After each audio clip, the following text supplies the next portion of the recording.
Hello everybody, welcome back to the AFC Fiorentina Early Access Save, and we are in partway through Season 2. It's going pretty well. You know, we've used the new data to try and sign players in. We've gone through deadline day. I thought I might have said I'd come back for that, but it was pretty boring, so we've just avoided it.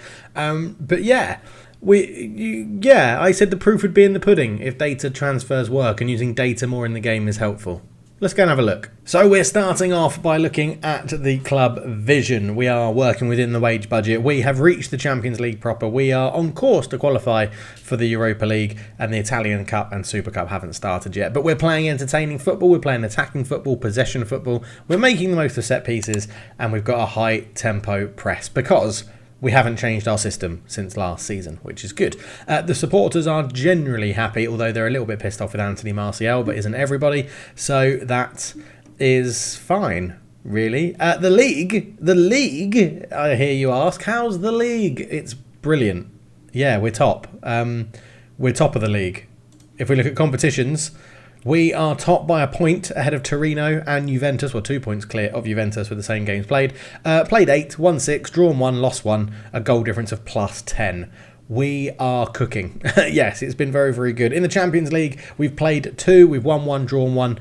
We beat, who did we beat? Partizan. We lost to Dortmund, or drew with Dortmund, a goal difference of plus 1, but yeah, we're in a good position. We've got some tough games in the Champions League coming up, so we'll have to see how those go. Now, this is coming out, I think, on a Saturday, potentially. This might be Friday. I need to see what my schedule's like. But I know the full game comes out pretty soon, so we may have an episode on Friday, Saturday, Sunday, Monday, depending on how we are through the league and if there's things to show you. And then the full game will be released on Tuesday. So I'm hoping to start the main save for the channel on Tuesday. Have this one wrapped up, but we'll see how we get on. But yeah, the league is going very, very well. We obviously sold a large number of players, we sold a small number of players for a large amount of money, and we were wondering how we were going to do without them. Well, it's been really, really good. It's been really, stupidly good. We're actually sharing out the goals a lot more this season. Solbakken with 4, Mauritius with 4, Martial with 2, Gatti with 2, Laranieri with 2, Dodo with 2 as well. Assists, Marinchuk up there with 6. He earned himself a new 4-year contract, which, if I was doing this as a long-term save, no way he'll get to the end of it. 4 assists for Dodo, 3 for Amrabat, so we're doing pretty well, to be honest. Now, obviously, Nico Gonzalez was one of our best players on the wing, and we said we don't need to sign a replacement. The plan is to play Dodo there when he comes back from his injury. He ended the season well with his underlying numbers around crossing and dribbling and things like that.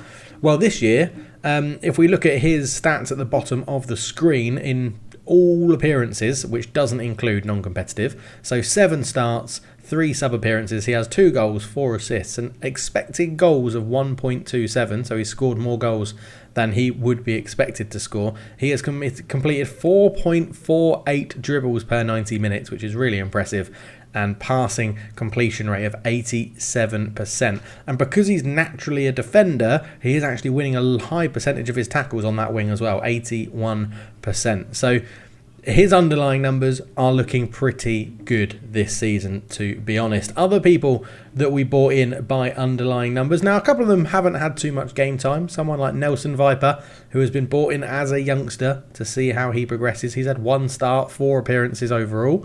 He has 90% pass completion rate, and he has 66% of his shots that he takes hit the target, which isn't too bad. Yeah, he's not scored, not got an assist or anything yet, but, you know, he's had 4 appearances off the bench in the league, so not too much he can really do from that. But, yeah, not too bad for him. Noah John Holm is actually just coming back from an injury as well, so he's not had too much game time, but again, he was brought in as a youngster to sort of fill the gaps in that one. Then we had Solbakken was already at the club, but he is the Gravenberch replacement. We said we don't need to go and sign another starting midfielder because we have Marcus Solbakken. In his competitive games, 8 starts, 2 subs, 4 goals, 1 assist, 1.34 dribbles per 90 minutes. He should have an XG of 1.24, so massively outperforming his expected goals. 83% pass completion and winning 89% of his tackles. He is having a storming start to his season as well. So he looks like he is fulfilling that Ryan Gravenberch role really, really well in there. Michal Zappa The the Croatian, that we bought in, again, 1 star, 8 sub-appearances competitively. He's doing pretty well. Shots on target, 100%. Pass completion, 81%. Winning 50% of his tackles. And he's got an XG of 0.23. And he scored 1 goal with 1 assist. So, again, a player that is outperforming what he should be doing in terms of his ability and his play. It's very, very nice to see. I'm trying to think who else we were looking at bringing in, and then we'll look at the new players who you've probably already clocked in the system anyway. Someone who isn't performing very well, and we didn't sign through the data route, is Kagla Soyuncu. Now, don't get fooled by his average ratings that he's got. The 7.07 is with internationals, and the 7.1 was when he came on as a sub against Partizan. But he hasn't been brilliant. In the Serie A, he's won 67% of his tackles, which isn't great for a centre-back. 92% pass completion is decent. An XG of 0.08. We're not going to judge him on that. He's a centre-back. But 4 yellow cards. An average rating of 6.68 in the league. I don't want to say he's a disappointment because we only paid £4 million for him. But I think there might be a chance we move him on in January. We've waited a whole season to play him. And now that we are, he's really not in our starting lineup, to be honest. So, yeah, he's sort of missing out on that. I'm trying to think if there was else by stats that we bought in. There were a few, wasn't there? There was a few other people, but they're mainly young, just give to support, really. But other than that, we've bought in Keane Lewis Potter. He has joined as a squad rotation player. He's happy to be a squad rotation player. He's worth 17 to 21 million pounds. We paid 16 million pounds for him. 3 appearances, a 6.37. He actually had good numbers for Brentford, who got just about survived relegation. He had good numbers for them last season, and I thought, we've used them to try and see if we could bring him along into Serie A, see what he can do. 25 appearances in the league for Brentford, all as a substitute, but he did have 80% pass completion, 2.19 dribbles per 90. His shooting was awful, so we have got him working on that, but he was fouled quite a lot, so could be useful for our set piece taking. But he's in as a sort of rotation player, and then to give us another option, because we realise we don't have a like-for-like replacement for Amrabat in the middle, we've brought in Eric Martel, who looks, not only does he look incredibly good for a 22-year-old, he does look insane. 11.25 million, so in my opinion, an absolute bargain. Only 3 appearances for FC Cologne last year, but if we take the first year, or the season before that, I should say, when attributes are in the game, because this is actually 3 games into this season. Last season, then we look at that pass completion rate of 89%. He's a defence midfielder, so I'm not bothered about shooting. But yeah, pretty good. I like it. 5 assists from holding midfield, 2.26 tackles, 1 per 90, which is really impressive, I think. And yeah, I'm a fan. I'm a fan of his. So we've brought him in. We're going to see how he gets on. He started with us pretty well. 6 appearances, mainly as a substitute. 2 starting appearances, 6 as a sub this season for us and international level. But 2.89 tackles, 1 per 90, 88% pass completion, and a dribble per 90 of 0.96. So he's dribbling more in our system than he ever did before.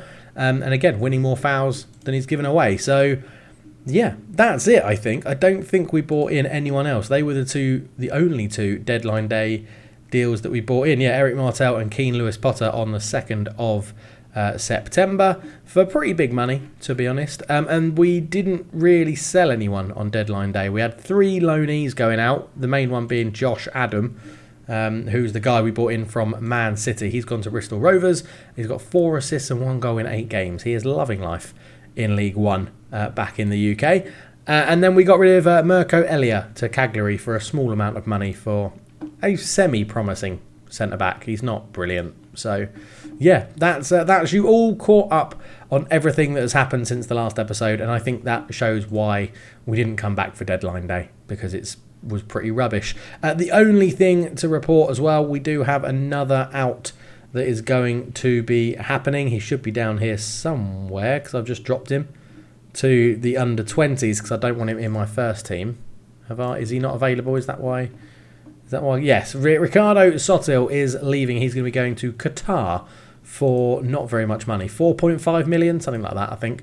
He's joining Qatar for. So, yes, joining Al Ghafara in Qatar. So, see you later to Sotil. Not in our first team, not in our squad for too much longer. He'll be leaving in January. But we are today taking on Red Bull Salzburg in the Champions League. So you can see Fiorentina play in our Big Ears competition.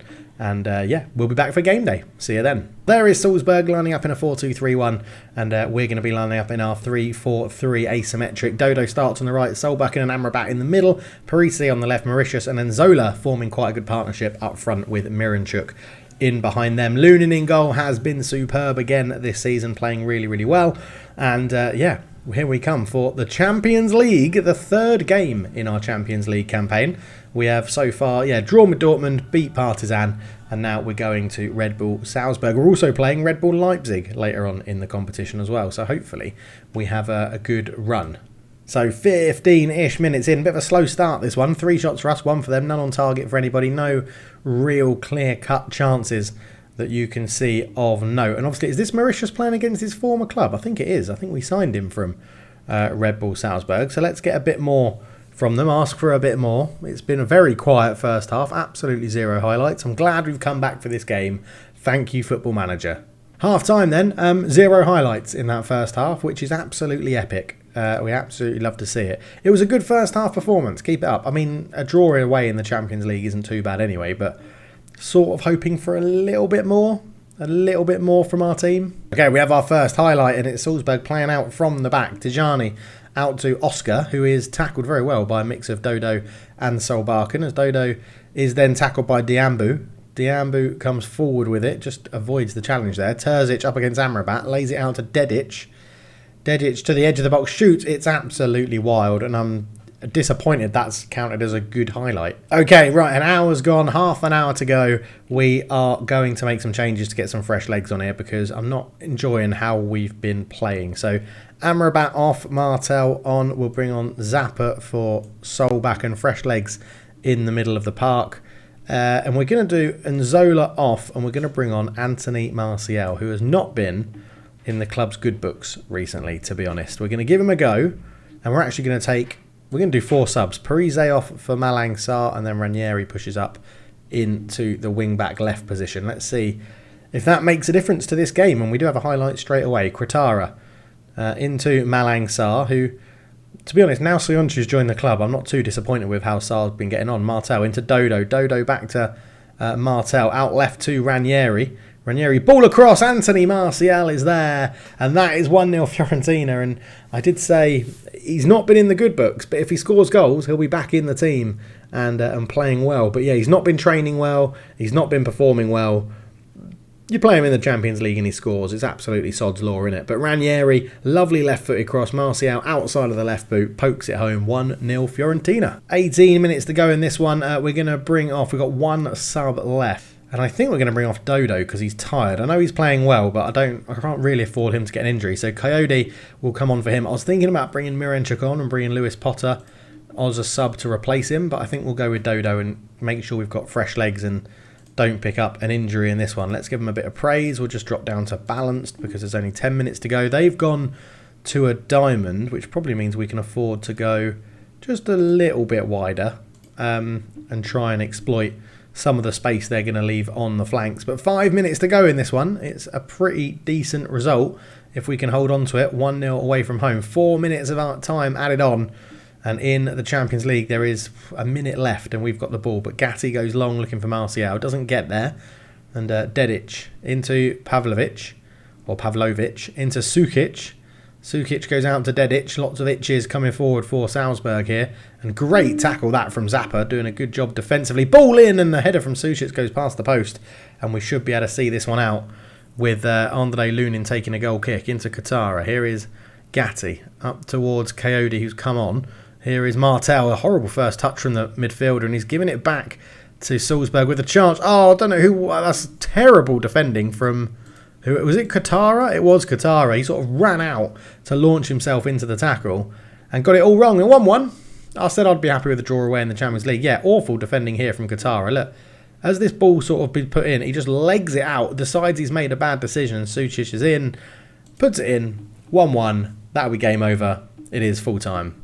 We've thrown away a lead from a very good position. So I'm going to point the finger and say I didn't like what I just saw. That was rubbish. So rescued by super sub Sucic, which is a very nice title there. 22-year-old Croatian. Does look pretty good, to be honest. Does look like it'd be pretty handy for some teams. We get a little bit of money and it leaves the Champions League table stage looking like this. We're currently 9th, but obviously a number of teams have only played 2 games, whereas we've played 3. It's still no losses, still unbeaten in the Champions League, as PSG have played 3, won 3. They are the current title holders of the Champions League, so you'd expect them to be up for the fight and holding on to it.